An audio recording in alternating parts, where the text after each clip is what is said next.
It's time to take a look at the front pages of some select national dailies today to take a look at the stories making the rounds. We like to always start with the front page of the Daily Trust newspaper. So let's start with that. Daily Trust newspaper for today, Monday, January 29, 2024. ECOWAS opts for negotiation as Niger, Mali, Burkina Faso quit. The writers say why we pulled out of regional bloc. Action will weaken group, according to diplomat. Atiku urges Nigeria to tighten security. And you have the images there of the military leadership across these three countries. Captain Ibrahim Traore in Burkina Faso, Nigerian junta leader Abdurrahman Chiani, and Colonel Assimi Goeta of Mali. And all these three countries have been led by, quote unquote, young military leaders. Below that, war on Gaza, children paying the highest price. Tinubu to inaugurate minimum wage committee, the tripartite committee, on Tuesday. House security operatives nabbed Nabiha's killer. And this is one of the highlights for me over the weekend. I'm happy to hear about this one. Kudos to the Nigerian police as they continue their pushback on some of these banditry and kidnapping incidents across the country. Explosion kills 6 in Borno. 6 pupils die from an IDP explosion. Let's turn our attention now to the front page of the Guardian newspaper for today. Coup fallout, trade, security concerns as Mali, Niger, Burkina Faso exit ECOWAS. And you have the president there, who is the chairman of the ECOWAS heads of state and government, President Tinubu there. And a lot of the criticism for what has happened has been targeted at the president for his political leadership and the management of the situation in Niger since his arrival to the scene. Account for over 40 trillion naira allocations to FCT councils, Sarab tells governors. US-based professor shot dead in Oshun after party. Mob kills gunman. And that's one of the most tragic, incidents. And we understand that, the story is quite sad, really, to say the least. The discharge of the firearm by a local vigilante, and it's just really sad all the way through. More on that on the pages of the Guardian newspaper. Petrol trading hits, or rather, petrol trading lifts NNPC's profit to $2.7 billion, and Saudi Aramco declares $161 billion. The most valued company in the world. NRC announces return of Kano Lagos train service. How about that? Good development, I must say. Let's now take a look at the front page of the Punch newspaper.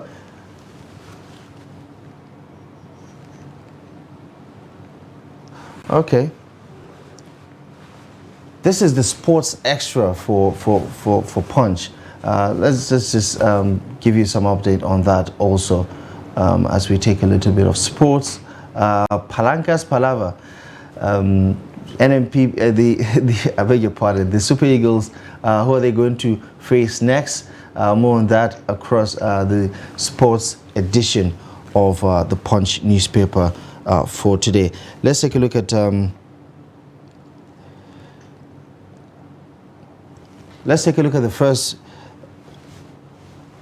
first news for today as we bring you other stories. Bajabi Amila presidency cabal fights special investigator over $30 billion loot. 66 houses traced to Tunde Sabiu. You all remember that figure, don't we, from the Buhari administration. So what is the back and forth about? The pages of the first news will tell you more on that. The economy, we're doing everything to stem inflation. exchange rate crisis, according to the federal government. And on that U.S. professor that was killed, U.S. professor accidentally shot dead by a security man bidding him goodbye in Osun. And that's why I said the whole story is just tragic and really heartbreaking. It was rather all just, unfortunate. And we are committed to recovering unpaid royalties and taxes, according to Minister of Solid Minerals, Dele Alaki. Kidnappings are Feniferi fingers insiders in Nigeria's security crisis. Defend yourselves against jihadists, IPOB tells Nigerians. Okay, that's a very interesting take. King Charles III spends third day in London hospital following that prostate surgery. Well, good for the king. We wish him quick recovery. Time to take a deeper look at the stories this morning. Joining us is Suleiman Ubagaya, CEO Sky Limit Media Group and former Deputy President, Nigeria Guild of Editors, who is joining us to provide some insight to some of the top stories today. Good morning, as always. Good to see you this beautiful Monday morning. Thank you so much. Good morning. Right. As a Nigerian, as an African, as a citizen of the ECOWAS region, your 2 cents on what has been happening and where we are right now with the withdrawal of Niger, Mali, and Burkina Faso. Okay, well, even though the action taken by the 3 countries of Niger, Mali, and Burkina Faso is illegal as far as diplomacy is concerned, in the light of the fact that it is totally against the protocol of the ECOWAS, there is a need for everyone, especially the leaders of ECOWAS, the other 12 countries of ECOWAS, to take a deeper look at the allegations led by these 3 countries, especially the one that has to do with the infiltration of foreign powers or being taken over by foreign powers. For me, whenever there is a challenge, I always try to engage in what I call critical appraisal. You engage in critical appraisal to try to see where you've gone wrong.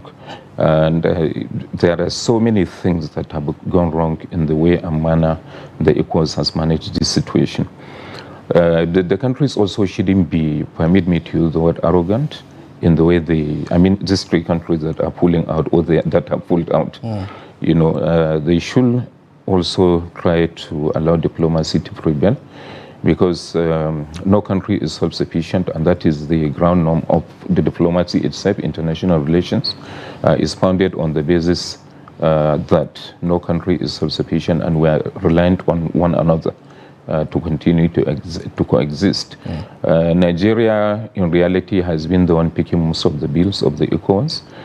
Most of the other members, if you look at their GDP, is not even up to most of the countries. The GDP of most of these countries are not even up to half of that of Lagos State. Niger's GDP is merely $14.7 billion. Mali's one is 19.7. Likewise, $1 billion, that is Burkina Faso also 19.8 billion. They are relatively smaller on the development. Much smaller, exactly. And Nigeria has been the one picking their bills.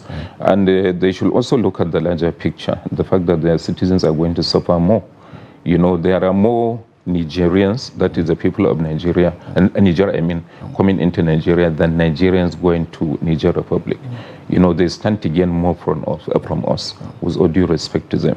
But a lot of people have also said it is in Nigeria's best interest that there is regional stability. Definitely. Because without regional stability, our own development will be undermined. Definitely, you are completely right. Another very fundamental issue that is developmental also in nature is national security or regional security. With these 3 countries pulling out of ECOWAS, you can expect the worst, I'm sorry to put it that way, in terms of our ability to contain jihadists, terrorists, bandits, and the rest. Niger in particular has been playing a very, very important role in terms of stopping the infiltration of arms and ammunition, from the Sahel. and also North Africa, countries of North Africa like Libya, for instance. Libya, exactly. So without them now in ECOWAS, and given the kind of purchase relationship between us, they are going to, I don't see them stopping this kind of things from coming to Nigeria, and it's going to be very, very terrible. So all of us are going to lose somehow, but I see them losing more. Right, okay. Yeah. Well, let's hope the worst case scenario doesn't come to play out. President Tinubu is set to inaugurate the tripartite committee on the minimum wage tomorrow, Tuesday. We saw the latest making rounds. It was released over the weekend. Your thoughts on why we are still, discussing minimum wage instead of living wage? Because with the current economic reality, Nigerians are asking for a living wage, but it appears that we're still working with this defunct idea of a minimum wage. Very completely defunct, honestly, because even the figure that the Nigeria Labour Congress is demanding, that is a minimum wage of 200,000 naira per month, definitely is not a living wage. Right. By the time you do all the calculations, you realize that 200,000, given our inflationary trends, is a far cry, in terms of its ability to get a family man. Even if you are living alone, honestly speaking, the fact that you have to provide for transportation, for your health, for feeding, for a whole lot of things. You realize that 200,000 naira will be a far cry. But then there is also the issue of, the inflation that I mentioned. By the time you make 200,000, though it may not be enough, but by the time you make the minimum wage 200,000, I'm telling you, inflation will more than double. Exactly, it will more than double. So it will make, I don't usually like using, it will make nonsense of the increase. The price of a bag of rice could jack up to 200,000. Presently, it is maybe in the region of 60. Doesn't it also suggest that if they're having these negotiations, if we're going to deal with minimum wage, then we should have a price control mechanism that sets the ceiling and the floors for goods and services in this country, so that Nigerians can actually get value for the money that the take-home pay can actually take them home. Exactly. You are completely right again. You see, we have what is called the Consumer Protection Council that is supposed to protect the interests of Nigerians with the consumers. But I don't know the reasons. Is it the law setting of the organization that have not been adequate in terms of getting the organization to protect the interests of the consumers? Because you see, the kind of inflation we see every day in Nigeria, any dealer in any commodity can simply wake up and decide to, jack up the price of a commodity beyond the reach of the consumers. Look at newspapers, for example. Because of the responsibility of the Newspaper Proprietors Association of Nigeria, they had to serve a very lengthy notice to we the consumers of newspapers that there will be a marginal increase in the beginning of this year. That is a responsibility. But unfortunately, in terms of merchandising, if you go to any of our markets, you find that the people selling or dealing in sugar, flour, and the rest, they will just meet and decide that our price is going to be this. And it is going to be so, without anybody taking any steps to make sure it doesn't happen. Do you think to a large extent that is why Nigerians feel the value of the naira is continuously being eroded or devalued because of these inflationary trends?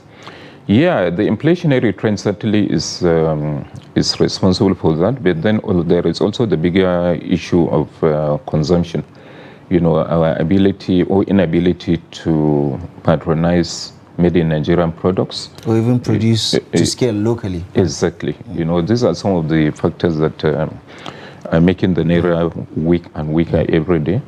And I don't want negative projections, but it's very likely the naira will jump to, I don't want to be a speculator, or I don't want to be seen as a I speculator. don't think jumping, the naira can jump any. I think it's falling. I wanted to say the dollar. Sorry, you corrected me. Right, exactly. You know, the naira hasn't jumped in a while. Exactly. It's been free falling for the most part. Exactly. Yeah. You know, Yeah, around 1,004 in the black market. Exactly. Which is rather unfortunate. Very. Well, let's see what the committee would look like after it's been set up. We understand that the former head of service for the Federation will be chairing that committee alongside members of the organized labor, private sector, and also representatives of the state government to be a part of that tripartite committee. So it's a regular, routine type of setup. Well, one of the most cheerful news I've had to read over the weekend was that the police have nabbed the man, the bandit, the criminal, the terrorist that was responsible for Nabiha's death. In case our viewers are unfamiliar with the story, just a couple of weeks ago, a family of 6 or 7 was abducted here in Abuja, and unfortunately, after the father was released to get ransom money, the older sister was killed, whom we later understand was a first-class graduate. Very promising future ahead of her, but she was unfortunately killed by her abductors, and alongside other people also were killed in that period. But now, good news, the police has nabbed the man responsible. What do you make of their reaction to this kidnapping epidemic that has, befallen the nation? Since the formation of that special intervention squad, we've seen some results, haven't we? Yeah, really, we've been seeing very positive results, and I want to commend the Nigerian police force, not just the Nigerian police force, but the entirety of the security architecture of the country for, upscaling their operations. that have now seen us, that have now seen the police arresting this terrorist. That callously killed not just Nabiha, but I think 3 other innocent people. And you see, the problem I have with these criminals is they could go to the extent of killing people, yet the process they are talking about, that is the ransom they get paid. You realize that at the end of the day, they simply wasted in women, hotels, and very... drugs. Drugs, exactly. Armaments. Exactly. So you wonder why they have to continue, playing that kind of trade, if you can couch it as that, and it is so sad, really. And with the way the security services have now upscaled their operations, chances are that, God willing, we'll see tremendous reduction in incidences of kidnapping, terrorism, banditry, and the rest. Okay, finally, just before you go, there's this sad news from Osun State about a Nigerian who works in the US, a professor who came to pay homage, was part of a celebration. Unfortunately, they would say friendly fire or, a discharge of a firearm by one vigilante who we understand was trying to bid the man farewell, and then unfortunately led to his death. Just give me your 2 cents on that one. Well, you see, I thought it was the Nigerian police and a personnel of the Nigerian police that accidentally shot the professor. But if it is a vigilante, I wonder how he came about bearing... I think it's a den gun. Okay, den gun. Okay. What it means is that there is need for serious regulation in the way and manner even den guns are allowed to be handled by vigilantes and other non-formal security operators.